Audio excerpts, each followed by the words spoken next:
Shabbat Shalom, my friends. Well, Purim is now officially over, and the countdown has begun for Pesach, for Passover. 4 weeks between Purim and Pesach, 4 weeks to send out the invitations to Sedra, to do the necessary cleansing, removing chametz from wherever it is hiding.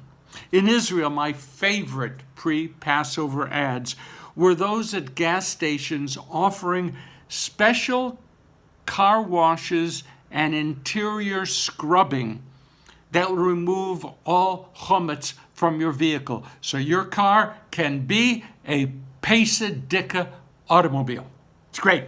4 weeks to prepare the menus, find the extra tables and chairs, and just where did we put those extra large tablecloths? 4 weeks to prepare unique and timely additions to our Haggadah and to the Passover ritual. 4 weeks to buy appropriate gifts for the children to receive when they find the Afikomen. 4 weeks to figure out who will be our metaphorical guests at the Seder table. Muslims from New Zealand, children who have been separated from their parents at our southern border, shocked Israelis who never believed that the national elections on April 9th could have turned out the way they did. So much to do. But Torah awaits us now. After all, 4 weeks is not exactly tomorrow. It's like 4 weeks from now. So our Sedra is Tzav, Leviticus 6:1 and following. And we have two interwoven concerns here. One is the detailed categorization and descriptions of the various sacrifices. Ola, Mincha, Chatat, Shlamim, goes on. What is to be brought? Why is each kind of sacrifice to be brought? How each type of sacrifice is to be prepared? Who may eat of the sacrifices and when?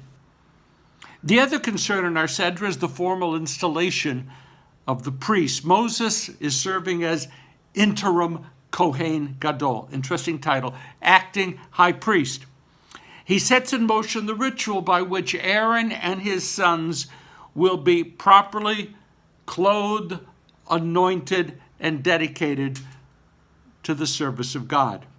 Just before your eyes glaze over, as mine have often done while this week's Torah portion is being chanted in shul, I want to be able to share with you my belief that underlying all of these rather arcane rules, regulations, and stipulations of the sacrificial cult are certain values and principles that still animate Jewish life.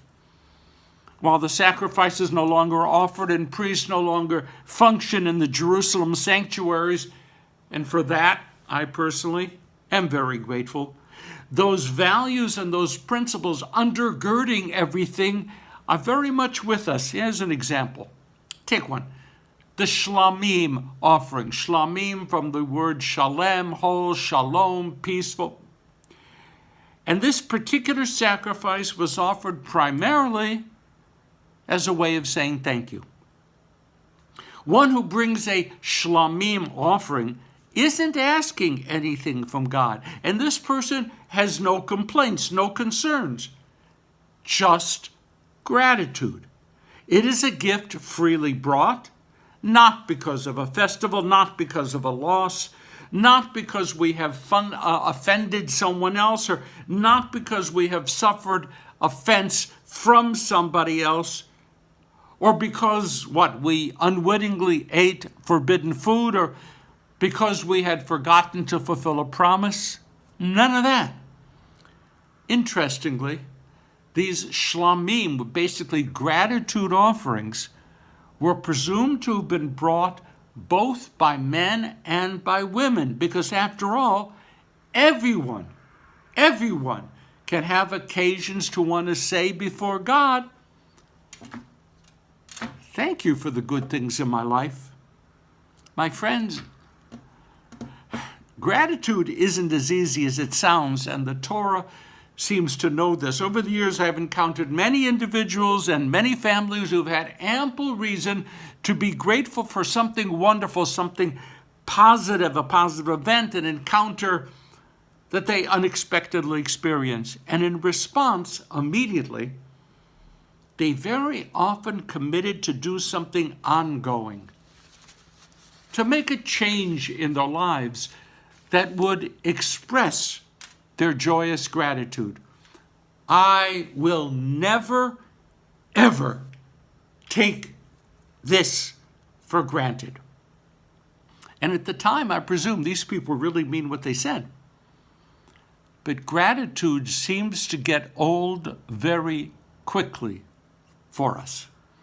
And the charitable giving or the service attendance or the visiting of shut-ins or the political activism or the effort to change how we relate to others gets pushed aside by newer concerns, and gratitude, sooner rather than later, gets forgotten. So our Sedra wants to know that being grateful is mitzvah. It is a sacred obligation, not to be lightly dismissed and not to be easily forgotten. Saying thank you may look like something optional to us, may even feel like something optional, but it is one of those behaviors that is expressly expected of us. It is commanded. Basically, thou shalt express gratitude. Okay, there's a second core value embedded in our Sedra that overall devoted to sacrifice.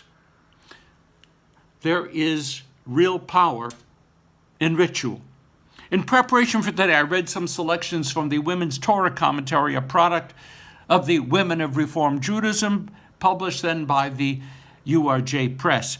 Nancy Fuchs Kramer discussed how ritual is often given very little focus and very little concern by many modern Jews.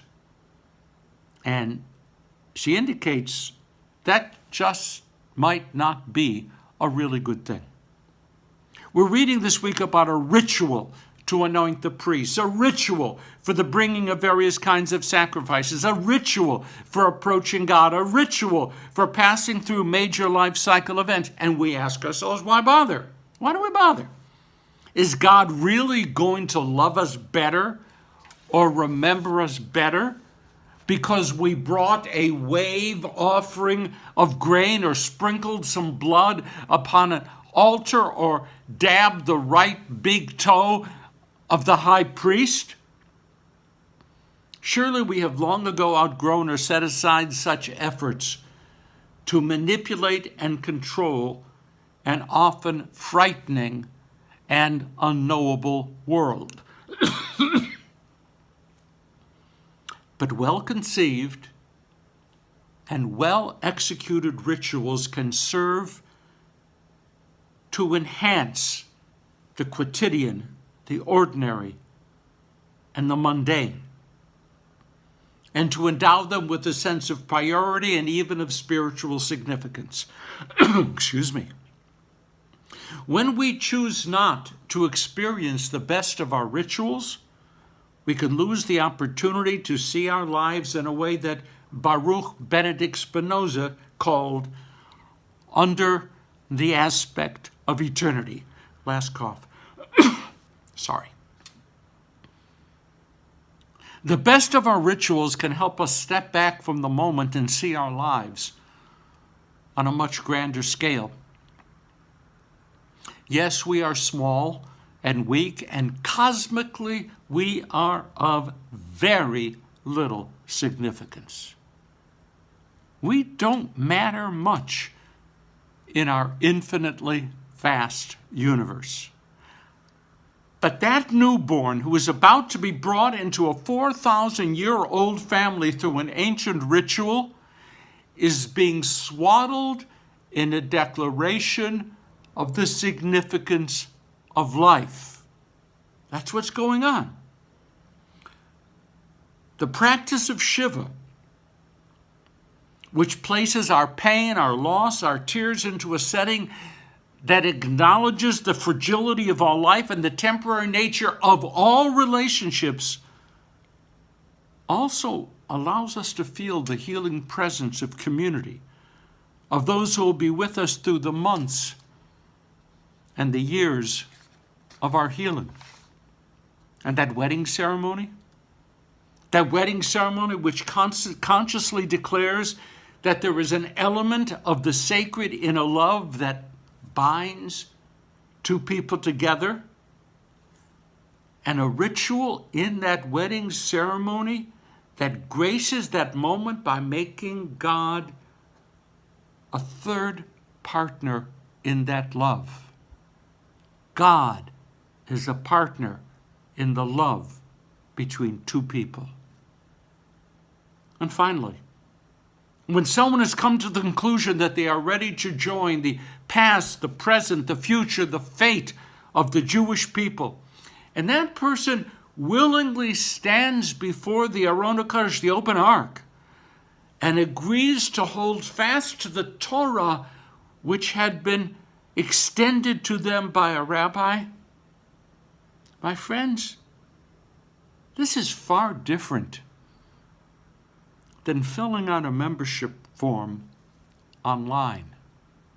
Ritual, bringing a level of significance and beauty into our lives.